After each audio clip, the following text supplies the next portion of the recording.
다 함께 하나님 말씀 봉독합니다. 우리 함께 봉독할 말씀 느헤미야서 3장 1절에서 3절까지 그리고 20절에서 23절까지의 말씀입니다. 대제사장 엘리야십이 동료 제사장들과 함께 나서서 양문을 만들어 하나님께 바치고 문짝을 제자리에 달았으며 한매와 망대와 하나넬 망대까지 성벽을 쌓아서 봉헌하였다. 그 다음은 여리고 사람들이 쌓았고 또 그 다음은 이므리 아들인 사쿨이 쌓았고 물고기 문은 하스나의 자손이 세웠다.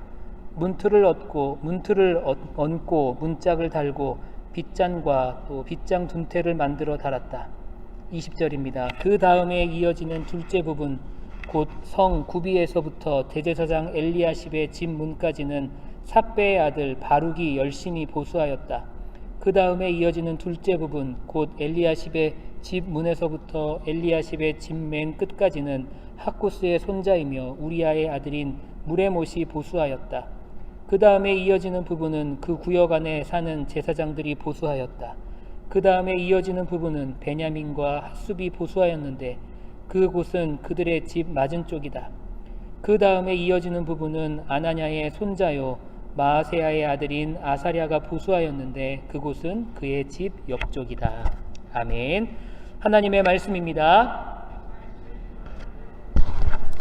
네, 자리에 앉으시겠습니다.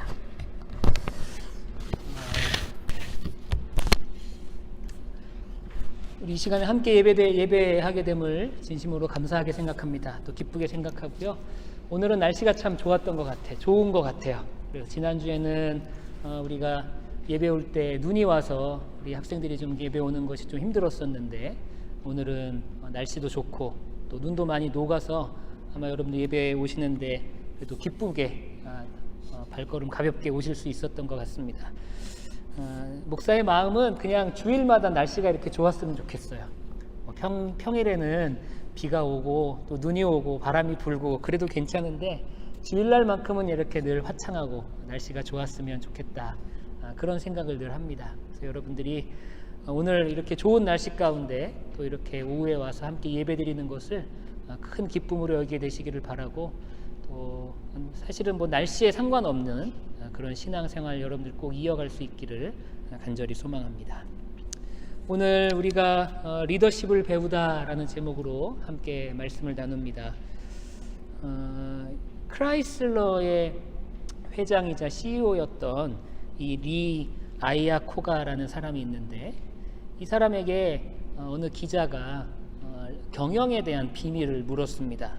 회장님의 경영의 비밀, 어떤 성공의 비밀이 무엇입니까? 라는 질문을 던졌을 때 이 리 아이아코가가 3P, 세 가지의 P로서 그렇게 경영의 비밀을 이야기했어요. 첫 번째는 principle, 원리와 원칙이라는 뜻이죠. 그리고 practice, 실천입니다. 그리고 persistence, 일관성. 그 세 가지의 P로 그렇게 이야기를 했어요. 원칙을 세우고 또 그것을 실행에 옮기는데 그 원칙을 실천하는 데 있어서 일관성 있게 집중적으로 실천하는 것, 그것이 바로 이 크라이슬러의 회장이었던 리 아이아코가의 성공적인 경영의 비밀이었다. 그렇게 이야기를 할 수 있겠습니다. 제가 이 글을 이렇게 읽는데 과연 이 3P의 원리가 단순히 경영의 원리 아니면 어떤 성공한 사람의 원리일까? 그렇게 생각이 들지 않더라고요. 이 원리가 우리 모두의 신앙생활에 적용되는, 우리 모두가 신앙생활에 적용해야 되는 그런 원리가 아닐까? 그런 생각을 하게 됩니다. 여러분, 우리는 하나님의 말씀을 우리 삶의 원칙으로 삼아야 되죠. 그리고 그 원칙으로 삼은 그 말씀을 실천하며 살아야 되고요. 그 말씀을 실천하되 꾸준하게 일관성 있게 하나님의 말씀을 실천하는 삶을 살아야 합니다. 그래서 저는 여러분들이 이 3P의 원리를 여러분들의 신앙에 적용하셔서 그렇게 살아갈 수 있게 되기를 간절히 소망합니다. 오늘은 우리가 느헤미야서 5번째 말씀을 나누는 시간이에요. 느헤미야서 5번째 말씀을 나누는 시간인데 오늘은 특별히 이 느헤미야의 리더십에 대해서 함께 이야기를 나누려고 합니다. 우리가 잘 아는 것처럼 오래전에 느헤미야는 예루살렘 성벽의 재건이라는 사명을 발견했어요. 사명을 받았습니다. 그리고 그는 그 사명을 이루기 위해서 우리가 지금까지 살펴본 것처럼 기도했고 또 철저히 계획을 세우며 사명 완수하기를 준비했습니다. 그리고 그는 리더로서 이 성벽을 재건하는 일을 진두지휘했어야 했죠. 그리고 그 과정을 통해서 그는 멋진 리더십을 보여주게 됩니다. 이 성벽 재건이라는 위대한 프로젝트를 완수할 수 있었던 이 느헤미야의 멋진 리더십이 무엇일까? 오늘 저희는 그것을 함께 살펴보려고 하는데요. 이 3장을 통해서, 오늘 우리가 읽은 이 3장의 전반적인 내용을 통해서 우리는 그것들을 좀 알아가고자 합니다. 그리고 이것은 단순히 그냥 리더십이라는 어떤 리더십뿐만이 아니라 우리가 교회에서 또 학교에서 가정에서 또 직장에서 우리에게 꼭 필요한 어떤 성도들이 가져야 할 신앙의 원리와도 연결이 되는 부분입니다. 그래서 여러분들이 이 원리들, 이 느헤미야의 리더십의 원리를 살펴보면서 여러분들의 삶의 원리를 발견할 수 있는 그런 하루가 되면 좋을 것 같습니다. 첫 번째로 이 느헤미야의 리더십은 어떤 리더십이었냐면 혼자가 아니라 함께하는 리더십이었습니다. 혼자가 아닌 함께하는 리더십이었어요. 느헤미야는 자신에게 맡겨졌던 이 성벽 재건이라는 사명을 혼자서 해낼 수 있다고 생각하지 않았던 것 같아요. 그는 혼자가 아닌 많은 사람들과 함께 이 프로젝트를 실현하고자 했습니다. 혼자가 아니라 함께하는 것, 나 혼자 하는 게 아니라 함께하는 것, 그것이 바로 느헤미야의 리더십의 첫 번째 원리라는 거죠. 여러분, 느헤미야 3장, 오늘 우리가 다 읽진 않았는데 3장을 여러분들 우리가 읽어보면 무려 75명 이상의 사람이 등장을 합니다. 75명 이상의 사람의 이름이 등장을 해요. 쭉 나열되죠. 여러분, 느헤미야가 왜 이렇게 많은 사람들을 나열했을까요? 느헤미야는 성벽 재건이라는 이 위대한 프로젝트를 혼자가 아니라 이런 사람들과 함께 해냈음을 강조하고 싶었던 거예요. 혼자가 아니라, 나 혼자 한 것이 아니라 사람들과 함께 했다라는 것을 강조하기 위해서 많은 사람들의 이름을 나열했던 것입니다. 특별히 3장 1절에는 느헤미야가 대제사장들과 이 사명을 감당했다고 그렇게 직접적으로 표현하기도 해요.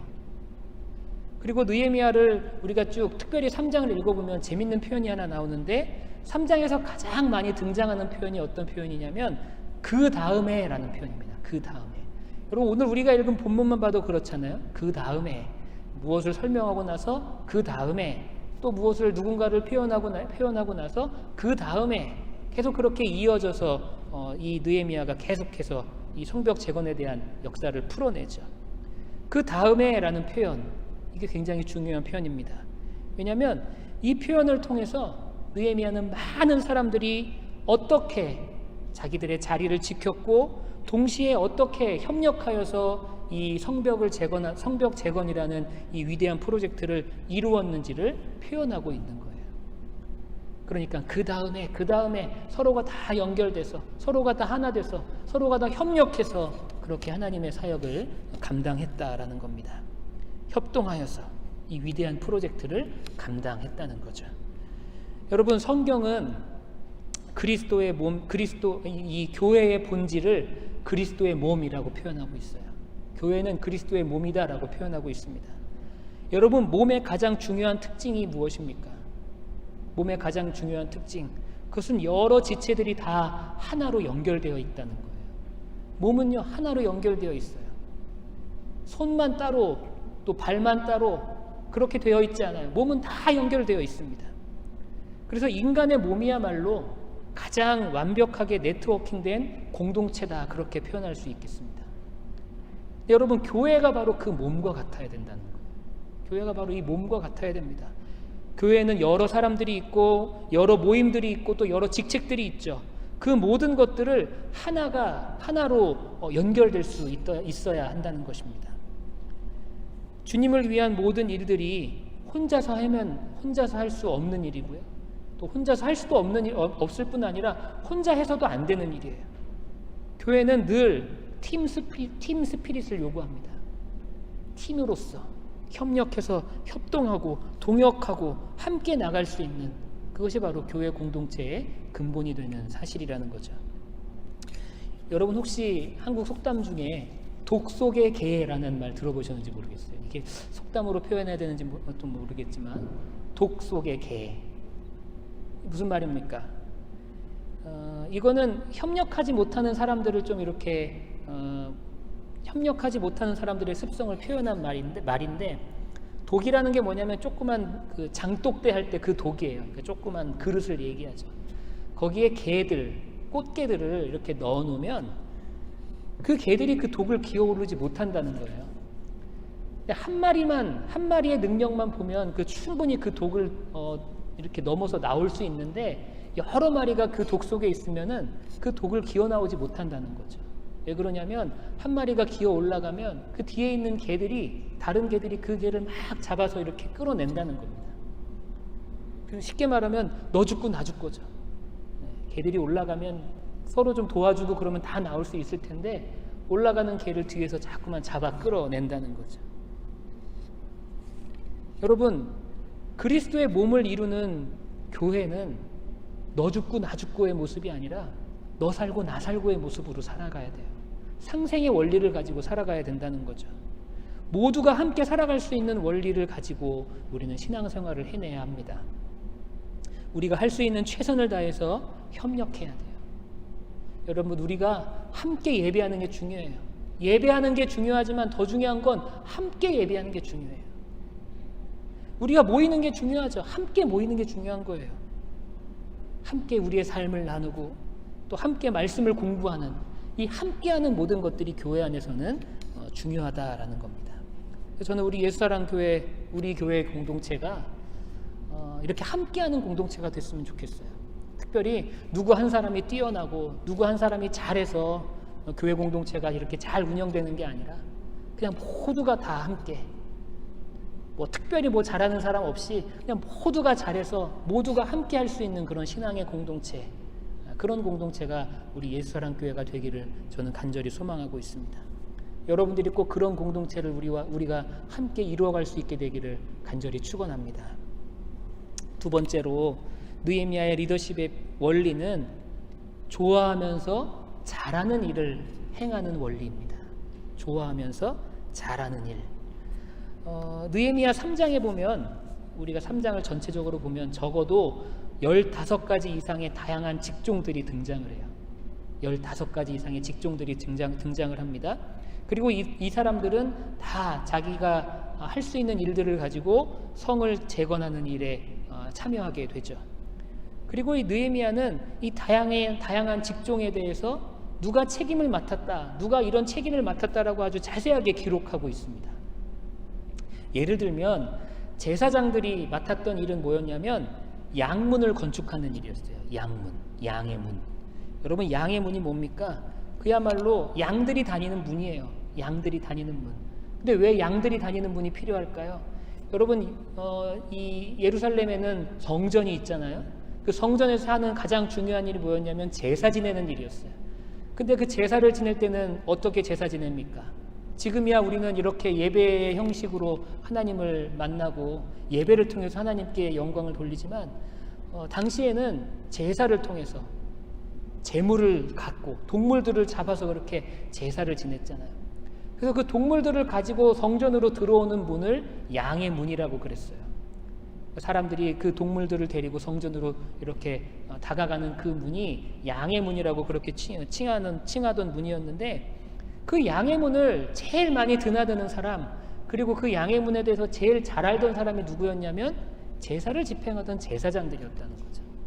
그러니까 이 제사장들이 그것을 제일 잘 알고 제일 잘할 수 있으니까 그 양의 문을 만드는 일을 제사장들이 감당을 하는 겁니다. 3절에 보면 재밌는 표현이 하나 있어요. 물고기 문이라는 표현이 있습니다. 3절에 보면 물고기 문. 물고기 문이라고 불리는 문이 있었어요. 성벽 안에. 이 물고기 문은 어떤 문이었을까? 예루살렘 성의 그 북쪽에 있는 문이었는데, 이 물고기 문은 이 두로라는 지역에서 생선들을 가지고 사람들이 많이 이렇게 왔다 갔다 하던 문이었다는 거예요. 그러니까 그 생선들을 가지고 그 문을 지나오면서 이렇게 시장으로, 아니면 우리로 지금으로 따지면 이제 이렇게 운송을 하는 거죠. 그러니까 이 북쪽에서 오는 이 물고기 문은 이 어업과 관련된 사람들, 실제로 어부들이나 아니면 물고기를 파는 사람들, 그런 사람들이 그 문을 제일 잘 알고 뭐가 어떻게 있으면 좋겠다라는 걸 제일 잘 알죠. 그래서 하스나 자손들이 이 일을 맡아서 이 물고기 문을 만들게 됩니다. 이 하스나 자손들은 어업에 종사했던 사람들이에요. 그리고 그 자기들이 잡았던 물고기를 이 시장이나 사람들에게 이렇게 공급하던 일을 하던 사람들이 바로 하스나 자손들이었다는 거죠. 그러니까 이 느헤미야의 리더십이 정말로 필요한 것을 잘 아는 사람들에게 그 일을 맡겼다라는 거죠. 여러분, 그리스도의 삶의 원리에서 가장 중요한 것 중에 하나가 바로 이와 같은 것입니다. 우리가 갖고 있는 은사를 따라 사는 삶, 하나님이 나에게 주신 은혜를 가지고 하나님이 나에게 주신 재능을 가지고 하나님께 영광을 돌리는 삶이 바로 이와 같은 삶이라는 거죠. 그러면 여러분, 은사를 따라 사는 삶이라는 것은 무엇입니까? 쉽게 말하면 내가 좋아하면서 내가 잘할 수 있는 일을 하는 것이 바로 은사를 따라 사는 삶입니다. 두 가지 조건이 다 충족되어야 돼요. 내가 잘하기도 하지만 내가 좋아하면서 할 수 있는 일. 좋아하는데 잘하지 못하는 일은 사실 은사가 아니라고 볼 수 있겠어요. 예를 들면 이렇게 표현하죠. 저는 찬양팀에 참 관심이 많아요. 우리 찬양팀 찬양할 때마다 저는 뒤에서 너무 좋고 감사하고, 특별히 뭐 드럼도 좋아하고 기타도 좋아하고 피아노 건반도 좋아하고 악기를 다 좋아합니다. 그건 제가 좋아해요.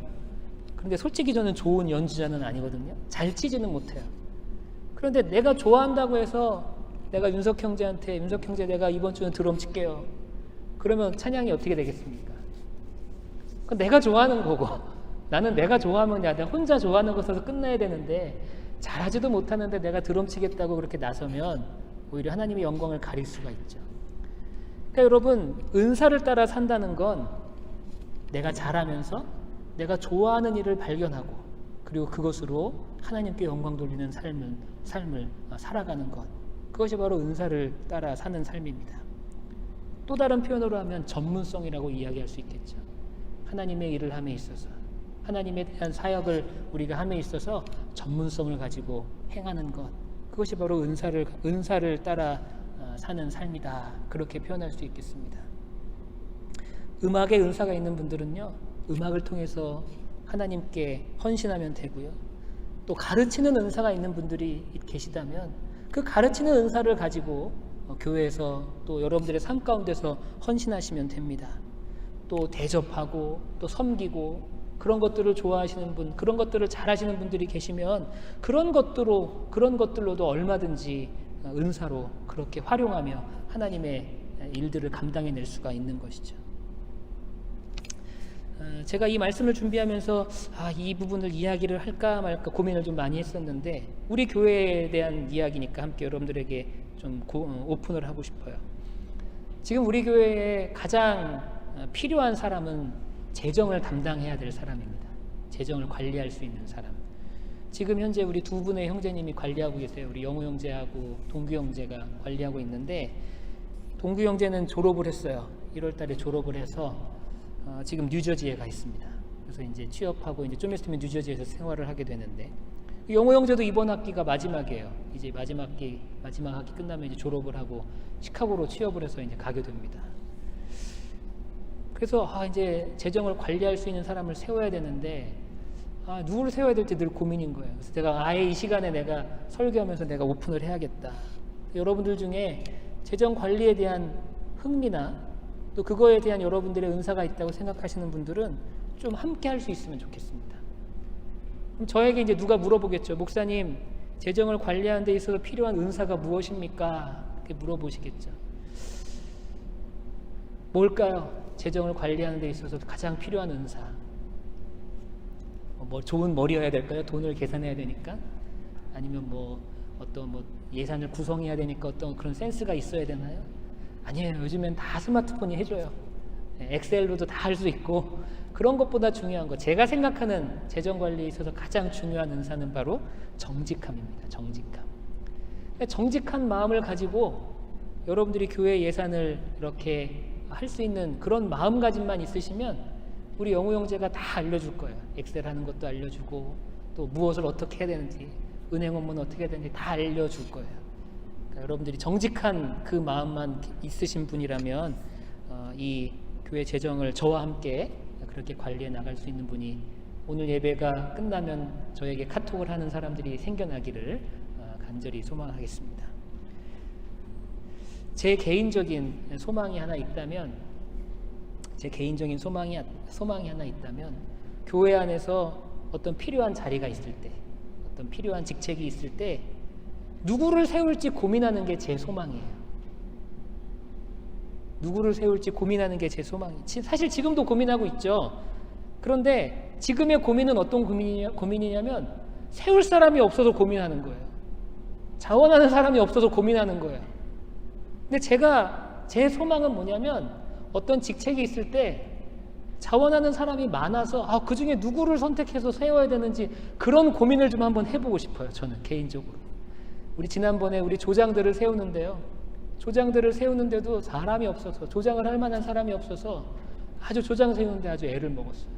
그런데 마지막에 한 분이 또 자원해 주셔서 아주 다 이렇게 채워지고 그랬는데 그럴 때 얼마나 기뻤는지 몰라요. 제 개인적인 소망이 그래요. 여러분 같이 어차피 같은 고민인데 없어서 고민하는 것보다는 있는 중에 고민하는 게 더 낫지 않겠어요? 제 소망이 바로 그런 소망입니다. 우리 예수사랑교회 모든 우리 성도님들이 목사의 소원 정도는 한번 좀 들어줄 수 있지 않을까 그런 생각을 해요. 여러분 제가 혹시라도 여러분들에게 권면하면 이런 일을 함께 했으면 좋겠다 이렇게 권면하면 좀 져주시기를 바랍니다. 끝까지 목사님 저 못합니다. 끝까지 안 합니다. 그렇게 버티지 말고 좀 같이 좀 져주기도 하고 목사님이 시키니까 하겠습니다. 그냥 그런 마음으로 좀 같이 좀 하기도 하고 또 그랬으면 좋겠어요. 그렇게 해서 우리 교회 공동체가, 우리 예수사랑교회 공동체가 그렇게 자원하는 마음을 가진 그런 성도들이 많아지고 또 은사에 따라서 자기가 할 수 있는 최선을 다하는 그런 사명을 감당해서 우리 교회가 결국에는 하나님께 영광 돌리고 하나님이 기뻐하시는 그런 교회가 되면 좋겠다. 그런 생각을 해봅니다.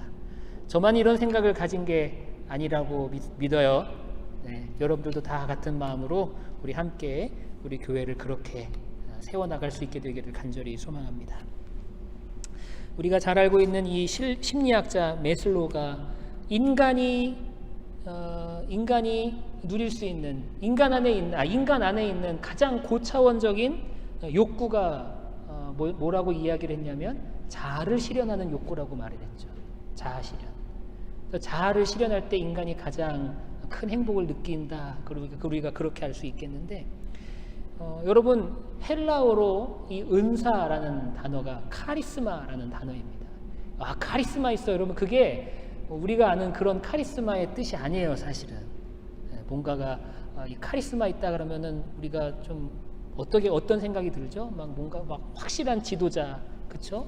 그런 생각이 드는데 사실은 카리스마라는 말은 은사라는 말이에요. 은사. 근데 이 은사라는 말이 어디서 유래가 됐냐면 카라라는 말에서 유래가 됐습니다. 카라.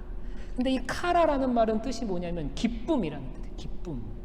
기쁨, 즐거움, 환희 이런 뜻입니다. 그러니까 여러분 이게 뭐예요? 우리에게 주어진 은사, 하나님이 우리에게 주신 그 은사에 맞는 일들을 우리가 찾아서 행하면 우리가 기쁨을 누릴 수 있다는 겁니다.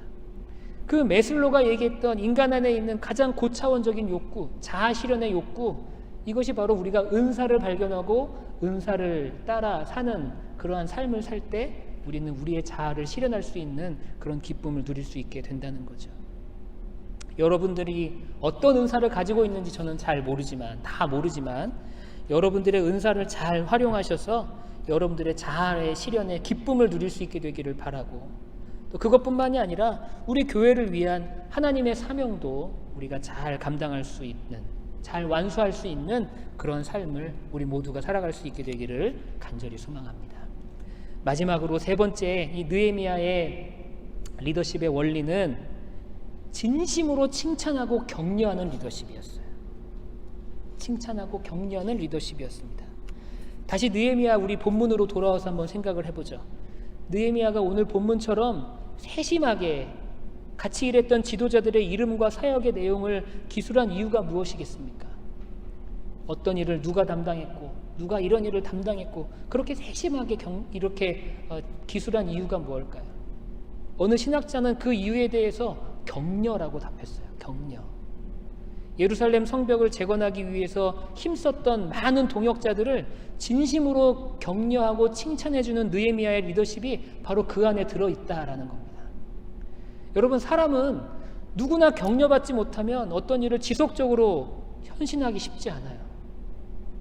우리가 하나님의 일을 한다고 하고 내가 헌신한다고 했지만 그 일 가운데 내가 격려받지 못하고 칭찬받지 못하면 그것을 지속하기가 쉽지가 않습니다. 격려의 반대말은 낙심이에요. 낙심. 격려받으면 용기가 생기죠. 하지만 낙심하면 용기를 잃습니다. 마크 트웨이는 칭찬보다 공동체를 건강하고 견고하게 세워나갈 수 있는 방법은 없다, 그렇게 말했어요. 칭찬보다 더 중요한 게 없어요. 서로 돌아보아서 사랑과 선행을 격려하라고 히브리서는 우리에게 또한 말씀하고 있죠. 칭찬하고 격려하는 것이 신앙 공동체를 견고하게 한다는 사실을 여러분들 꼭 기억하시기를 바랍니다. 그래서 저는 여러분들에게 늘 칭찬하려고 노력해요. 저는 칭찬을 좀 여러분들에게 칭찬받지는 못하는 것 같아요. 여러분들도 저를 칭찬해 주셔야 됩니다. 저도 여러분들 칭찬하고 여러분들도 저를 칭찬해 줄 수 있는 그런 공동체. 그래서 그 칭찬을 통해서 우리 공동체가 견고해지는 것을 우리가 경험해야 되겠죠. 이 제임스 보이스 목사님은 느헤미야 3장에서 가장 감동적인 부분이 어디에 있다고 이야기를 했냐면 느헤미야가 자신의 업적을 자랑하지 않은 것이라고 그렇게 말하고 있어요. 또 어느 구약학자는 느헤미야가 남들을 격려하는 데 힘을 쏟은 나머지 자신을 격려하는 것을 잊어버렸다라고 그렇게 표현하기도 합니다. 여러분, 우리 모두에게 필요한 신앙의 자세가 바로 이것이에요.